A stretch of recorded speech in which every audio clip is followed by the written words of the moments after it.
Boa tarde a todos. Sejamos agradecidos pela oportunidade do aprendizado e da vida. Agradecidos também por tudo que favoreça a nossa trajetória evolutiva. Pai nosso, que estais nos céus, santificado seja o vosso nome. Venha a nós o vosso reino. Seja feita a vossa vontade, assim na terra como nos céus. O pão nosso de cada dia nos dai hoje. Perdoai nossas dívidas, assim como perdoamos nossos devedores. Não nos deixeis cair em tentações, e livrai-nos, Senhor, de todo o mal, que assim seja. Iniciaremos nossa palestra com a leitura de um trecho do Evangelho segundo o Espiritismo por Allan Kardec, capítulo 23, Moral Estranha. Deixai os mortos enterrar os seus mortos. Itens 7 e 8. E a outro disse Jesus: segue-me. E ele lhe disse: Senhor, permite-te que eu vá primeiro enterrar meu pai. E Jesus lhe respondeu: deixa que os mortos enterrem os seus mortos, e tu vai e anuncia o reino de Deus. O Evangelho de Lucas. O que podem significar estas palavras? Deixai que os mortos enterrem os seus mortos? As considerações precedentes já nos mostraram, antes de mais nada, que na circunstância que foram pronunciadas, não podiam exprimir uma censura àquele que considerava um dever de piedade filial ir sepultar o pai. Mas elas encerram um sentido mais profundo, que só um conhecimento mais completo da vida espiritual pode fazer compreender. A vida espiritual é realmente a verdadeira vida, a vida normal do espírito. Sua existência terrena é transitória e passageira, uma espécie de morte se comparada ao esplendor e à atividade da vida espiritual. O corpo é uma vestimenta grosseira que envolve temporariamente o espírito, verdadeira cadeia que o prende à gleba terrena e da qual ele se sente feliz em libertar-se. O respeito que temos pelos mortos não se refere à matéria, mas, através da lembrança, ao espírito ausente. É semelhante ao que temos pelos objetos que lhe pertenceram e que ele tocou em vida, e que guardamos como relíquias. Era isso que aquele homem não podia compreender por si mesmo. Jesus lhe ensinou dizendo: não vos inquieteis com o corpo, mas pensai antes no espírito, e de pregar o reino de Deus, e de dizer aos homens que a sua pátria não se encontra na terra, mas no céu, porque somente lá é que se vive a verdadeira vida. Nesse trecho do Evangelho, Jesus nos ensina a pensar antes no espírito e a não nos inquietar com o corpo. Fala da importância de dizermos aos homens sobre a verdadeira vida que se encontra na espiritualidade e não na terra. Jesus não podia exprimir uma censura àquele que considerava um dever filial sepultar o pai. Essas palavras encerram um sentido mais profundo, que só um conhecimento mais completo da vida espiritual pode fazer compreender. O respeito que devemos pelos mortos não se refere à matéria, mas através da lembrança ao espírito ausente. E lembremos sempre daqueles que nos antecederam à pátria espiritual, com muito amor, gratidão e prece. No nosso último encontro, André Luiz foi esclarecido quanto ao propósito de serviço no centro de mensageiros. Preparam-se lá numerosos companheiros para a difusão de esperanças e consolos, instruções e avisos nos diversos setores da evolução planetária. Emissários invisíveis, médiuns e doutrinadores. André também ficou sob os cuidados de Aniceto, que o apresentou a Vicente como novo colaborador de serviço, dizendo que ficariam juntos em vista da finalidade profissional. Hoje conheceremos o caso Vicente.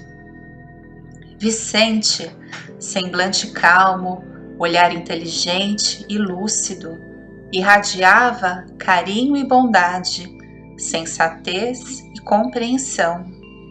André e Vicente comentavam as dificuldades oriundas da ilusão terrestre, a miopia da pequena ciência, os problemas profundos e sedutores da medicina espiritual.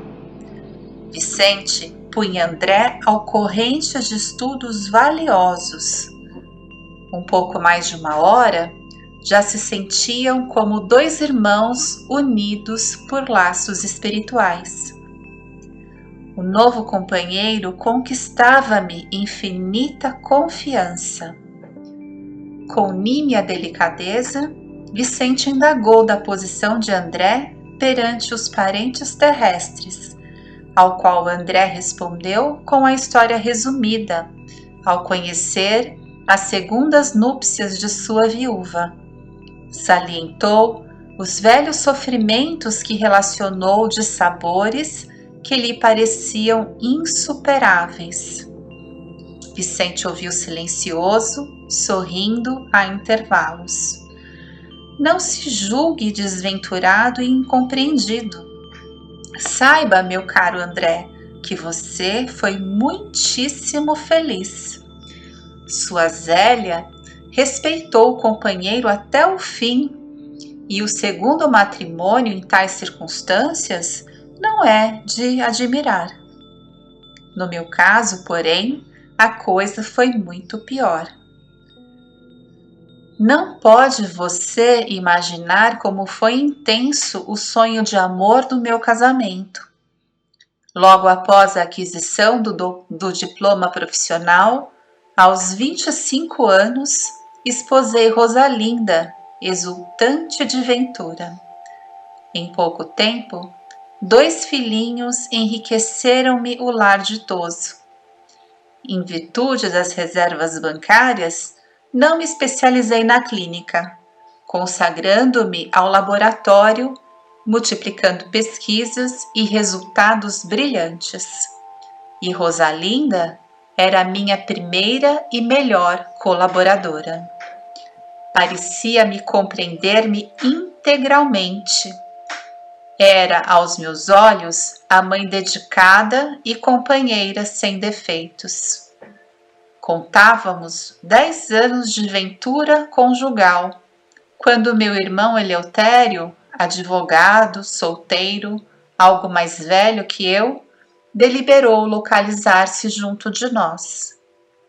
Rosalinda foi insuperável em atenções, considerando que se tratava de pessoa de minha família. Observei desde então que minha mulher se modificava pouco a pouco. Exigiu fosse contratada uma auxiliar que a substituísse nos meus serviços, alegando que os nossos filhinhos não dispensavam assistência maternal mais assídua. Anuí satisfeito, afinal, tratava-se do bem-estar de nossos filhos. A transformação de Rosalinda assumiu caráter impressionante. Passou a não comparecer ao laboratório, preferia o cinema ou a estação de repouso em companhia de Eleutério. Isso me entristecia bastante, mas eu não poderia desconfiar da conduta de meu irmão. Minha vida doméstica, antes tão feliz, passou a ser solidão assaz, que eu tentava iludir com um trabalho persistente e honesto. Assim corriam as coisas, quando singular transformação me alterou a experiência.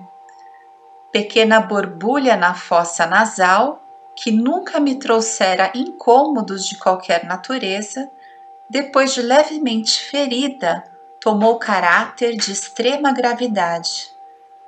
Em poucas horas declarou-se a infecção generalizada. Reuniram-se colegas em verdadeira assembleia junto de meu leito. Inúteis todos os cuidados. Compreendi que o fim se aproximava rápido. Rosalinda e Eleutério pareciam consternados e até hoje guardo a impressão de ver-lhes o olhar ansioso no momento que a neblina da morte me envolvia os olhos materiais. Depois de algum tempo de tristes perturbações nas zonas inferiores, quando já me encontrava reestabelecido em nosso lar, certifiquei-me de toda a verdade. Voltando ao lar terreno, encontrei a grande surpresa que me dilacerava o coração. Soube que fora vítima de odioso crime. Meu próprio irmão inspirou a trama sutil e perversa. Minha mulher e ele apaixonaram-se perdidamente e cederam a tentações inferiores. Não havia que recorrer ao divórcio, e mesmo que a legislação facultasse, constituiria um escândalo. Eleutério lembrou que possuíamos experiências de laboratório e sugeriu a Rosalinda a ideia de me aplicar em determinada cultura microbiana que ele mesmo se incumbira de obter. A pobre da companheira não vacilou e, valendo-se do meu sono descuidado, introduziu na minúscula espinha nasal, algo ferida, o vírus destruidor. E os criminosos? Perguntou André. Rosalinda e Eleutério vivem aparentemente felizes. São excelentes materialistas. Por enquanto, gozam, no mundo transitório, grande fortuna amoedada e alto conceito social. Mas, e a justiça? Indagou André. Ora, André, esclareceu serenamente. Tudo vem a seu tempo, tanto no bem quanto no mal. Primeiro a semente, depois os frutos. Percebendo as tristes impressões, Vicente concluiu: não falemos mais nisso. Aproxima-se a hora da instrução. Atendamos às nossas necessidades essenciais, auxiliando os nossos amados, que ainda permanecem à distância nos círculos terrestres. Não se impressione, a árvore para produzir não reclama as folhas mortas. Para nós, atualmente, meu amigo, o mal é simples resultado da ignorância e nada mais. Capítulo de muito aprendizado. O caso Vicente realmente impressiona nossos sentidos. Alguém duvida que tudo vem a seu tempo, tanto no bem quanto no mal? Primeiro a semente, depois os frutos. A árvore, para produzir, não reclama as folhas mortas, e o mal é simples resultado da ignorância e nada mais. Pois bem, para Vicente, estas questões são claras e precisas. Confiante das necessidades essenciais de auxílio, nos círculos terrestres. Jesus nos abençoe. Até o próximo encontro.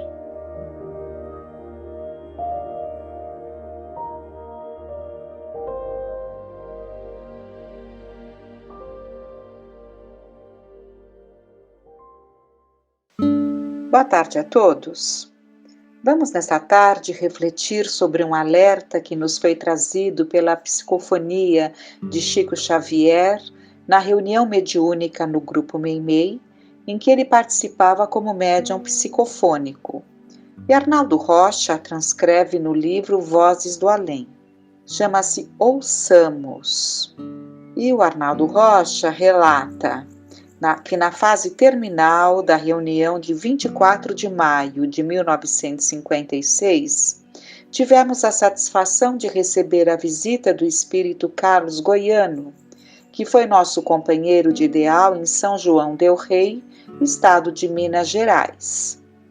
Suas observações expressivas e simples revestem-se de singular interesse para a nossa reflexão. Então vamos ao que o espírito Carlos Goiano trouxe naquela noite através da psicofonia do Chico Xavier. Alguém já disse que os espíritas desencarnados, quando aparecem à barra das comunicações mediúnicas, permanecem carregados de complexos de culpa, e tinha razão. Quase todos nós, atravessando o pórtico do sepulcro, retornando aos nossos templos de serviço e de fé, somos portadores de preocupação e remorso. Raros de nós conseguimos sustentar a tranquilidade no semblante moral. E habitualmente, em nos fazendo sentir, denunciamos a posição de infelizes entre a queixa e o desencanto, relacionando as surpresas que nos dilaceram a alma, o encontro de dores imprevistas, a identificação de problemas inesperados. Topamos lutas com as quais não contávamos e derramamos lágrimas de aflição e arrependimento tardio. Entretanto, isso acontece para demonstrar que em nosso ideal redentor esposamos a fé ao modo daqueles que se adaptam por fora a certas convicções intelectuais, guardando anquilosados por dentro velhos erros difíceis de remover. Procurai e achareis, disse-nos o Mestre, e na condição de espíritas esquecidos da necessidade de autorregeneração, usamos a nossa doutrina na conquista de facilidades temporais que nos falem de perto ao conforto, olvidando que nós mesmos é que deveríamos ser usados por ela na construção de nosso próprio bem, através do bem a todos aqueles que nos acompanham na terra. Procurai e achareis, sim, mas procuramos a satisfação desordenada de nossos desejos e buscamos a acomodação com a nossa inferioridade, desfazendo-nos em múltiplos tentames de amparo às requisições de nossa existência material, entre os homens nossos irmãos, olvidando quase que totalmente os imperativos de nossa reforma, nos padrões do Cristo, que afirmamos acompanhar, e daí as tragédias encontradas na própria mente, a velha arquivista de nossos sentimentos, pensamentos, palavras e ações, antiga registradora de nossa vida real, a exibir-nos à face da lei todos os quadros que nós mesmos plasmamos com invigilância deplorável. Em verdade, como espíritas, fartamo-nos excessivamente no campo das bênçãos divinas. Todos estamos informados com respeito às próprias responsabilidades e obrigações, entregues ao nosso livre-arbítrio, sem autoridades religiosas que nos imponham pontos de vista ou capazes de cessear-nos o voo no caminho ascensional da verdadeira espiritualização. Sabemo-nos confiados a nós mesmos, diante do nosso Senhor, para construir abençoado futuro além da morte, com trabalho inadiável no bem, cada dia. Mas sentimos-nos na posse desse tesouro de liberdade à maneira dos filhos perdulários de uma casa generosa e rica que malversam os bens recebidos ao invés de utilizá-los em benefício próprio. Assim, pois, terminando a nossa arenga despretensiosa, propomos-nos simplesmente recordar outra assertiva do nosso divino condutor. Batei e abrir-se-vos-á. As palavras do Cristo não são dúbias. Constituem enunciado positivo. Batei e abre-se-vos-á. Esses verbos, porém, tanto se reportam às portas do céu, como se referem às portas do inferno. Batamos assim a porta do estudo nobre, conquistando o conhecimento superior. Insistamos à porta da caridade, incorporando a verdadeira alegria. Procuremos a continência, a disciplina, a educação e o serviço, com o dever retamente cumprido, para ingressarmos em esferas mais elevadas, a começar desde hoje. Falo-vos, humilde companheiro de ideal e de luta. Não tenho a presunção de ensinar, de recomendar, de salvar. Auscultando as minhas necessidades, é que, finalizando a conversação, desejo apenas recorrer ainda ao aviso de nosso eterno benfeitor. Ouça quem tiver ouvidos de ouvir.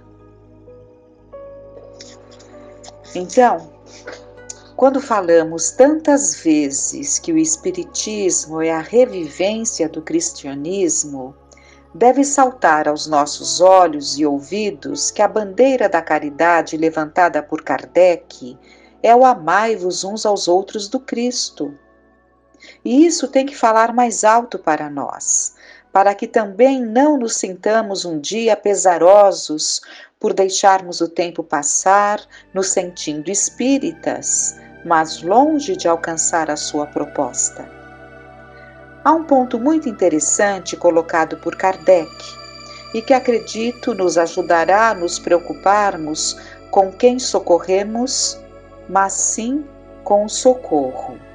Então, nos ajudará a não nos preocuparmos com quem socorremos, mas sim com o socorro. Até que cheguemos nesse ponto, vejamos algumas considerações.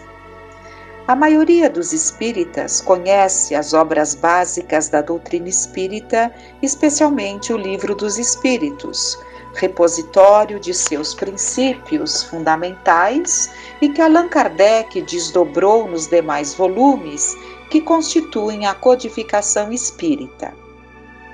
Muitos, no entanto, ignoram as dificuldades que Kardec enfrentou para que a doutrina se tornasse conhecida e praticada naqueles tempos tão difíceis do século XIX, justamente por não compulsarem outros escritos que ele deixou, enfocando de maneira surpreendente suas diretrizes para o movimento espírita. Os estudiosos que desejarem conhecer os primeiros passos do movimento espírita nascente encontrarão farto material para suas pesquisas na Revista Espírita de Allan Kardec, notadamente nos volumes referentes a 1860, 61, 62, 64 e 67.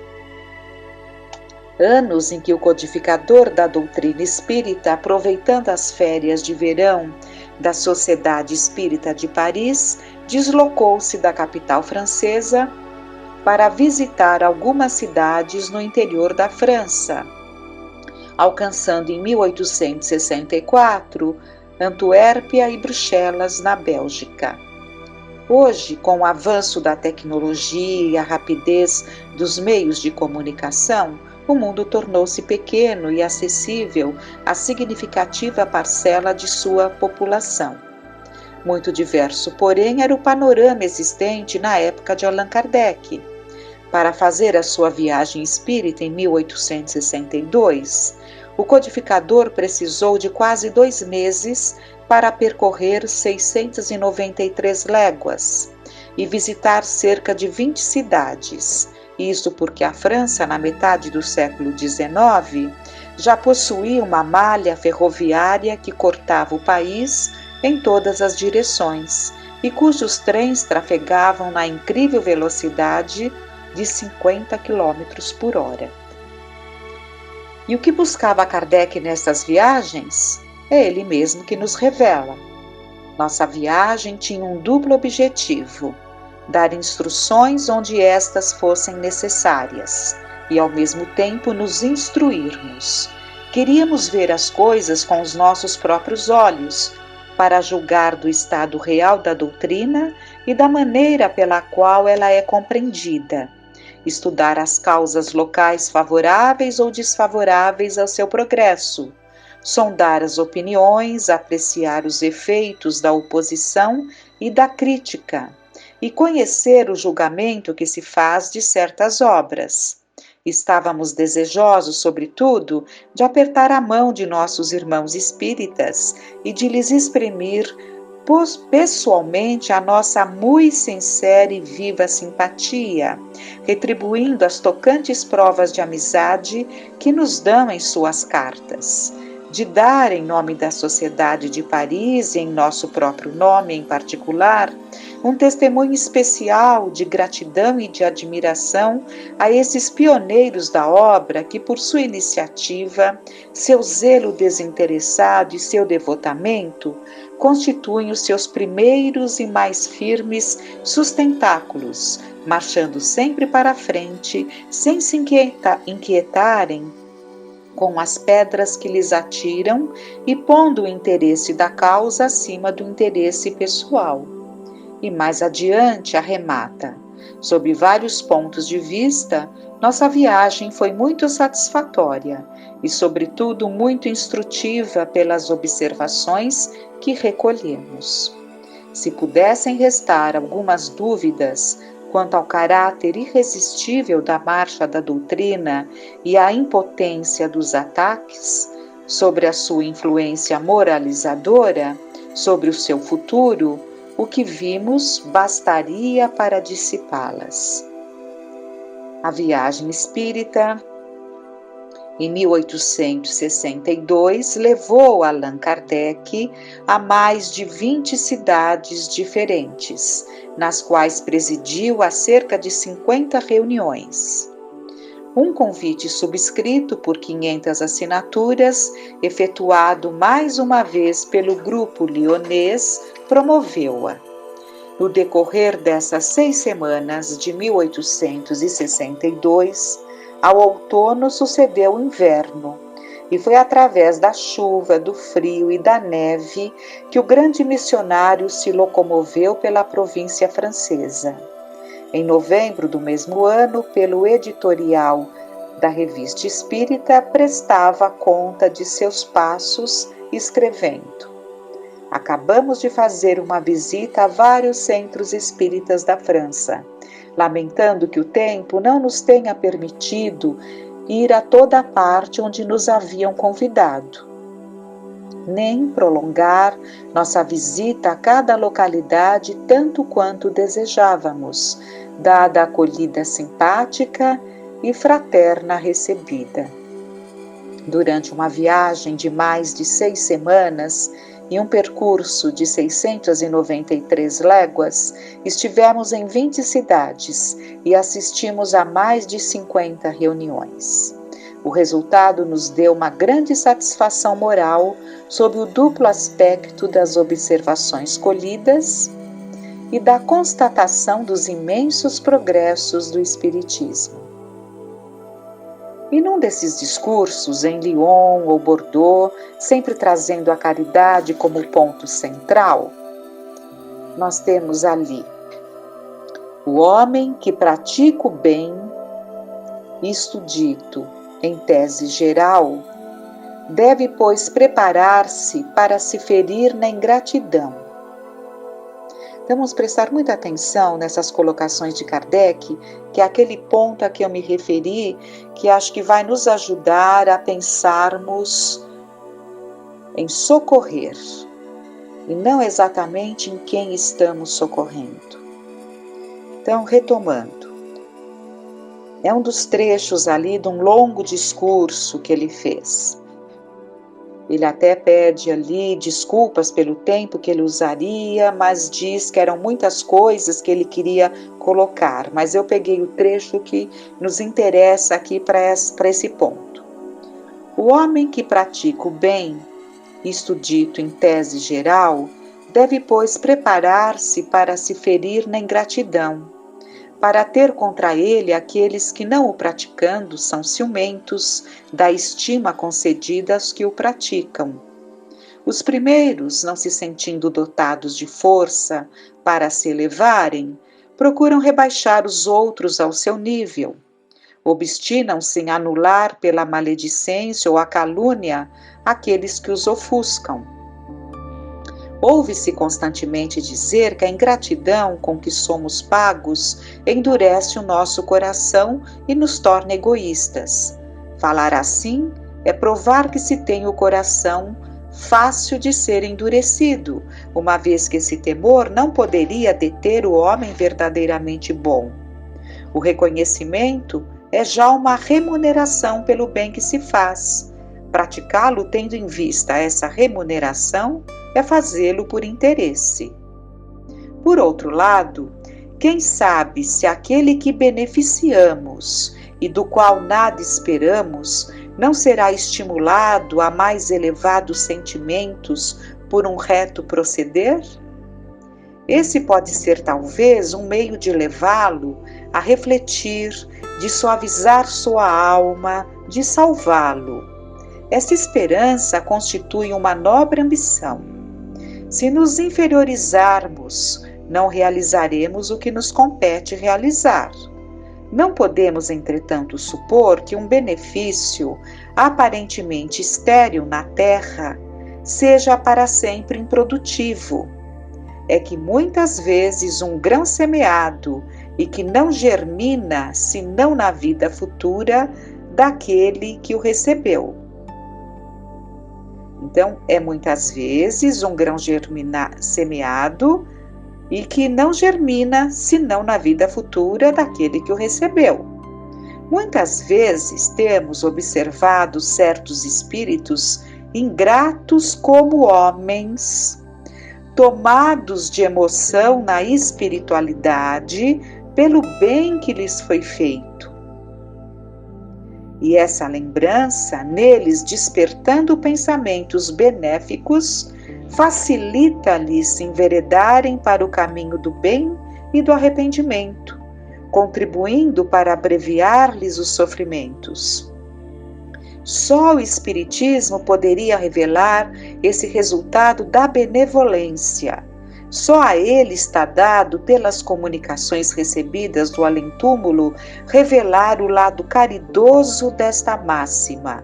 Um benefício nunca está perdido. Muito a refletir, muito a mudar, muito a fazer. Que essas sábias palavras de Kardec possam falar alto para nós. Que sigamos nosso impulso, lembrando sempre do ensinamento do Dr. Bezerra de Menezes, que diz que quando se discute muito a caridade, o socorro chega tarde. Que nesses momentos de prece, roguemos a Deus que nos ajude a não nos acomodarmos, para que haja o nosso despertar. E levemos a nossa prece. Pai nosso, que estais nos céus, santificado seja o vosso nome. Venha a nós o vosso reino, seja feita a vossa vontade, assim na terra como no céu. O pão nosso de cada dia dai-nos hoje.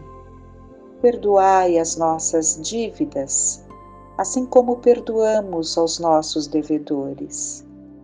Não nos deixeis cair em tentação, mas livrai-nos de todo o mal. E fiquemos em paz.